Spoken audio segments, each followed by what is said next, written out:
주영진의 뉴스 브리핑 새롭게 시작해 보도록 하겠습니다. 북한 관련 소식으로 시작을 하도록 하겠습니다. 김태현 변호사, SBS의 이기성 선임기자, 그리고 권혜리 기자 나와 있습니다. 세 분 어서 오십시오. 북한 관련 소식은 어떤 거냐 하면은요, 북한이 한국계 미국인인 김상덕 씨, 미국 이름은 토니 김 씨입니다. 이 토니 김 씨를 억류했다는 사실을 공식적으로 확인을 했습니다. 그리고 혈맹이었던 중국에 대해서 중국이 금지선을 넘었다며 거침없이 비판을 하고 있습니다. 왜 그랬는지, 북한의 행동의 배경 무엇인지 궁금합니다. 먼저 권혜리 기자. 네. 먼저 북한이 중국을 비판했다는 것 자체가 심상치가 않아요. 예전 같지 않다는 거죠, 두 나라 관계가? 네, 사실 전에도 중국을 비판하는 식의 논평을 낸 적은 있습니다. 그런데 어제 조선중앙통신에 나온 논평은 상당히 이례적인 것이, 전에는 중국을 비판할 때가 있어도 뭐 이웃나라라든지 큰 이웃이라든지 하는 식으로 항상 간접적으로 지칭을 했어요. 그런데 이번에는 중국을 정확하게 지목을 하고 있습니다. 그러면서 약간 싸울 때 너 옛날에 나한테 이러이러한 것까지 했잖아 하고 약간 푸는 것처럼 옛날 얘기를 다 끄집어내요. 그러면서 북중 우호관계를 훼손한 게 중국이다. 중국을 딱 지칭하면서 이렇게 얘기를 하고 있고요. 한중 수교 때문에 북중 우호관계를 훼손했다고 25년 전 일도 끄집어냅니다. 특히 1년 반 전이죠.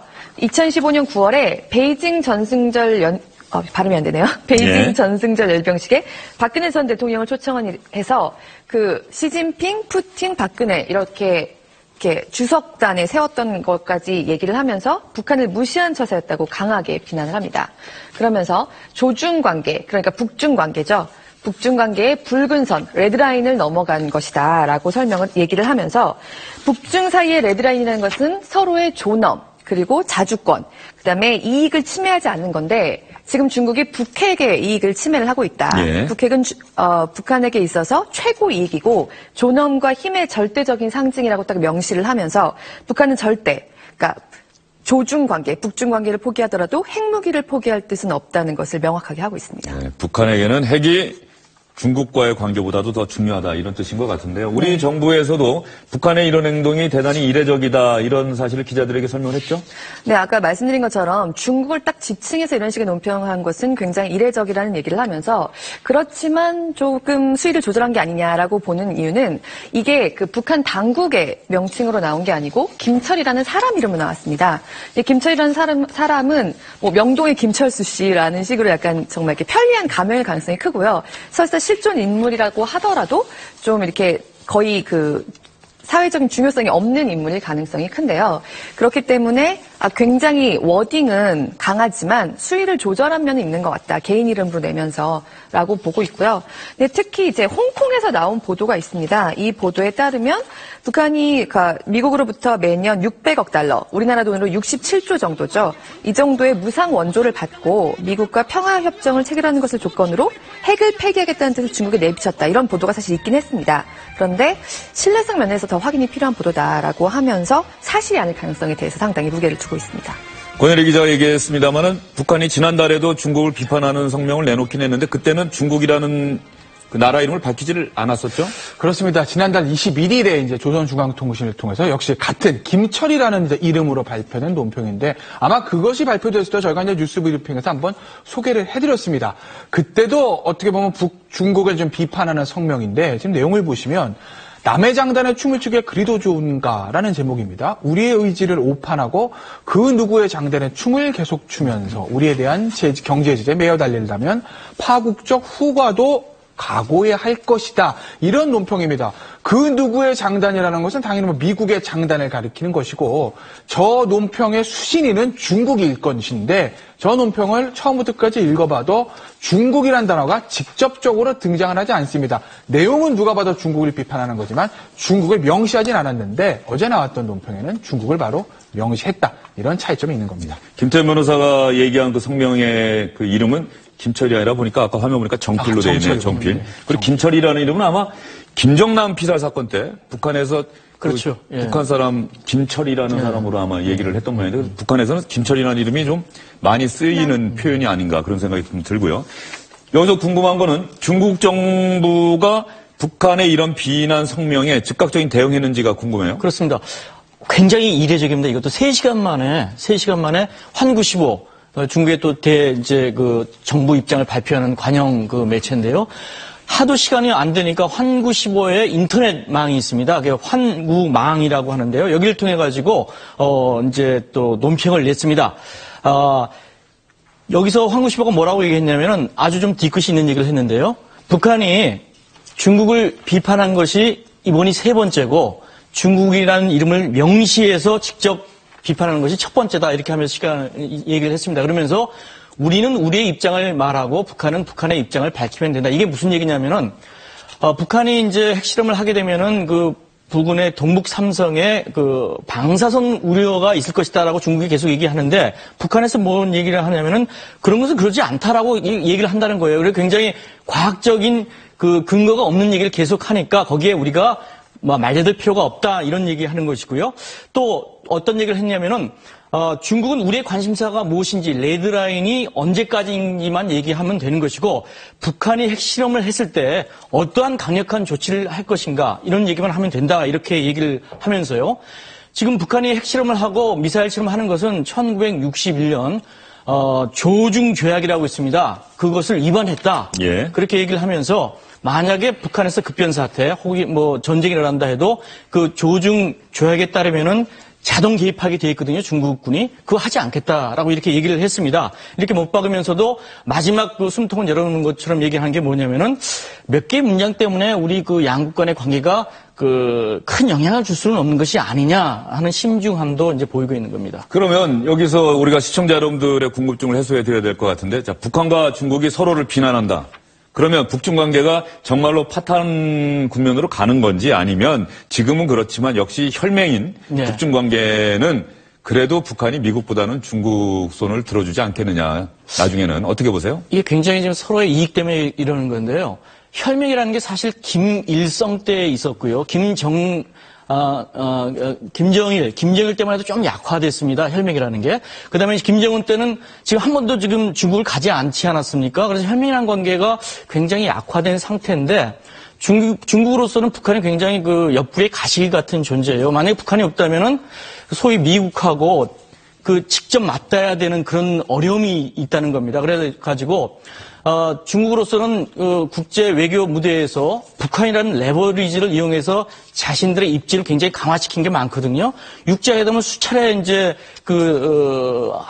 실시하면서 중국은 항상 북한을 갖다 우리가 어떻게 하든지 컨트롤할 수 있다라고 이제 국제에서 얘기를 했는데 최근 들어서 그런 말을 전혀 안 듣고 북한은 계속 핵실험도 하고 미사일 실험도 하니까 중국으로서는 굉장히 지금 이게 난처하게 된 거죠. 거기다가 트럼프라는 좀 예측 불가능한 또 미국 지도자가 나와가지고 여러 가지 압박을 하고 있고 또 중국으로서도 지금 G2라고 해가지고 국제사회에서 책임 있는 위치에 가 있기 때문에 마냥 그 북한만 두둔할 수가 없는 상태가 된 겁니다. 그래서 지금 이렇게 얘기를 하고 있는 것은 더 이상 우리가 북한을 두둔할 수가 없는 상태에 있으니 조심해라 하는 엄중한 경고가 있는 것이고요.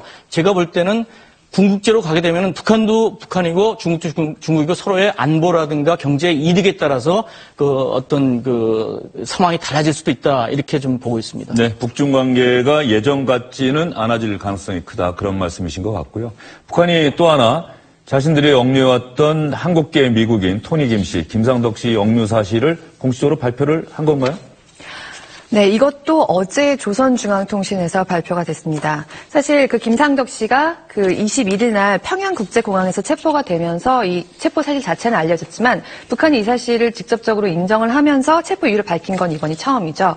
그래서 평양과학기술대학의 회계학 교수로 초빙되었던 미국 국민 김상덕이 우리 국가를 전복하려는 적대적인 범죄 행위를 하였으므로 4월 22일 8시 평양국제비행장에서 단속하였다고 명시를 해서 보도를 했습니다. 적대 행위라고 표현을 했는데요. 그 어떤 적대 행위인지에 대해서는 밝히지 않았습니다. 그래서 이제 김 씨는 연변과기대 교수 출신이고요.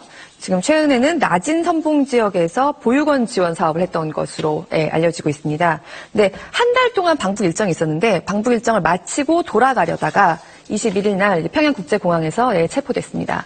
이렇게 해서 지금 북한이 억류하고 있는 포로 신분의 사람은 그 오토 원비어 씨. 여기는 그 부모가 2일 날 폭스뉴스, 미국의 우파 매체죠. 폭스뉴스에서 풀어달라고 호소하는 인터뷰를 그 매체와 하기도 했죠.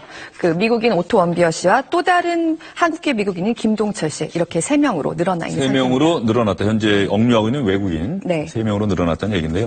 사실 북한이 미국과 사이가 좋지 않을 때 미국과 대치를 하고 있는 상황에서 이렇게 미국인들을 억류한 게 처음이 아닙니다. 대표적으로 떠오르는 장면이 지난 2009년 빌 클린턴 전 미국 대통령이 북한으로 직접 가서 그 억류됐던 여기자 2명 같이 데리고 미국으로 돌아갔던 장면이 기억이 나네요. 석상에서 김정일 동지께 빌 클린턴은 바라크 오바마 미 합중국 대통령의 구두 메시지를 정중히 전달해 드렸습니다. 클린턴 일행의 우리나라 방문은 조선과 미국 사이의 리해를 기피하고 신뢰를 조성하는 데 기여하게 될 것이다. 현안 문제들이 진지한 분위기 속에서 허심탄회하고 깊이 있게 논의되었으며 대화의 방법으로 문제를 풀어나갈 때 대한 견해 일치가 이룩되었다. 2009년이면 재미있는 게 빌 클린턴 전 대통령의 부인인 힐러리 클린턴이 또 미국 국무장관이었어요. 네. 힐러리 클린턴이 남편인 빌에게 가기 전에 뭐 조심해라 이렇게 얘기를 했을 것 같은데. 네, 당시에 힐러리 클린턴이 그 당시에 북한의 그 인질 외교라고 하죠. 이런 상황에 대해서 밝힌 적이 있습니다. 여러 다른 유명한 미국인들을 제안했는데 북한이 다 거절을 하면서 원한 사람이 남편이었던 거죠. 빌 클린턴이어서 당황했다라고 밝혔고요. 그래서 힐러리 클린턴이 당시에 말하자면 뭐 빌 클린턴 전 대통령이 뭐 당연히 이제 뭐 이런 외교상의 상황을 잘 알고 있었겠지만 당시 북한이 욕에 가서 주의해야 한다고 얘기한 것은 웃지 말라는 거였습니다. 당시 이제 북한의 억류 중인 미국 여기서 2명을 구출하러 가는 건데 이제 그런 특별 임무를 받은 빌 클린턴이 좀 웃겨 보여서는 안 된다는 게 당시 국무장관이었던 힐러리의 판단이었던 거죠. 그래서 당시에 그 체류 당시에 찍힌 빌 클린턴의 사진을 보면 정말 그 특유의 웃음기를 찾아보기 힘들고요. 항상 무표정에 굳어 있습니다. 그리고 굉장히 언변이 뛰어나고 좀 이렇게 사교술이 있는 것으로 알려져 있는데 굉장히 그런 걸 억누른 모습이었고요. 그렇게 좀 잘 정제된 모습으로 가서 이제 여기자들을 구출해 왔는데 힐러리 클린턴이 당시에 대해서 이제 회고를 하면서 이런 부분들을 나중에 밝히기도 했습니다. 네, 북한이 또 잘 쓰는 방법 중에 하나가 이렇게 억류한 외국인들 자신들에게 유리하게 활용하기 위해서 평양 시내에 이 억류했던 미국인들 데리고 와서 외신들 상대로 해서 기자회견 여는 장면 아마 여러분 기억이 나실 겁니다. 이미 보도에서 밝혀진 바로 여러 가지 지병을 앓고 있었습니다. 공화국에 오기 전부터 지병을 앓고 있었고 제가 공화국에 와 있는 기간 동안에 몇 가지 저희 증세가 악화되어서 입원 치료를 지금까지 받고 있습니다. 미국 정부와 또 언론들과 가족들에게 더 이상 공화국에 대한 어떤 악선전과 또 사실과 맞지 않는 자료들을 저에 관련돼서 내보내면서 저희 처해진 상황을 더욱더 악화시키는 결과를 초래하지 말기를 이 자리에서 호소하기를 원합니다. 말이 아닌 행동으로 직접적인 도움을 주시기를 요청하고 그래서 제 문제가 해결될 수 있도록 해주시기를 부탁드립니다. Prison life is 8 hours of work per day. Mostly it's been agriculture, like in the dirt, digging around. Other than that, it's isolation. You have no contact with anyone. But I've been in good health and no sickness or no hurts.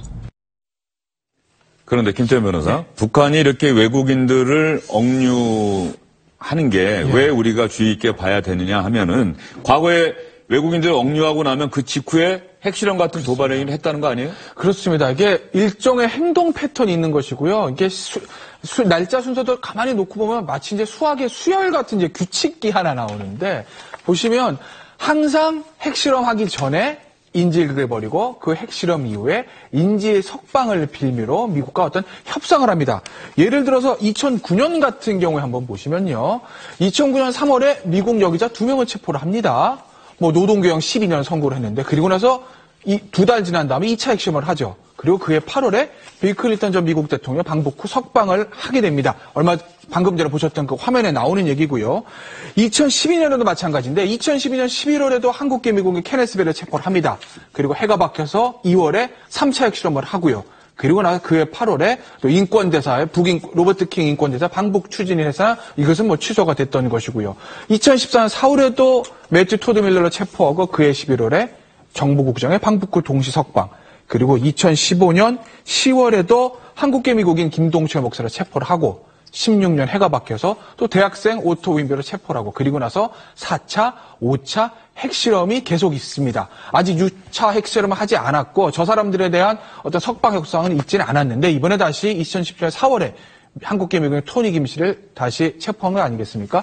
그렇기 때문에 북한이 어떤 미국의 특성을 꿰고 있는 것 아니냐. 즉 미국 같은 경우에는 전 세계에서 국민의 자국민의 인질이 발생했을 때 경우에 어떤 형태로든지 협상이든 아니면 군사작전이든 구해오지 않습니까? 그것을 정확하게 읽고 있기 때문에 우리가 어떤 핵실험을 하게 되면 미국과 다시 대화의 어떤 협상장을 통해서 국제 무대로 다시 나가야 되겠는데 핵실험만 가지고서는 협상이 안 되니 그 이전에 인질극을 벌여서 인질 석방을 빌미로 미국과 테이블에 앉으려는 어떤 그런 북한의 의도가 아닌가 하는 그런 관측이 가능한 상황입니다. 네, 조영진의 뉴스 브리핑이 압축 요약해서 보여드렸던 화면 보시면은 한반도 위기설이 고조됐던 4월은 지나갔습니다만 북한이 이번에 김상덕 씨 억류했다는 사실 발표를 했기 때문에 혹시 앞으로 한 달, 두 달, 석 달 뒤에라도 추가 도발 행위, 6차 핵실험 같은 추가 도발 행위 하는 것 아닌지 그런 우려도 충분히 나올 수 있는 상황인 것 같습니다. 북한 얘기는 이쯤에서 정리를 하도록 하겠습니다.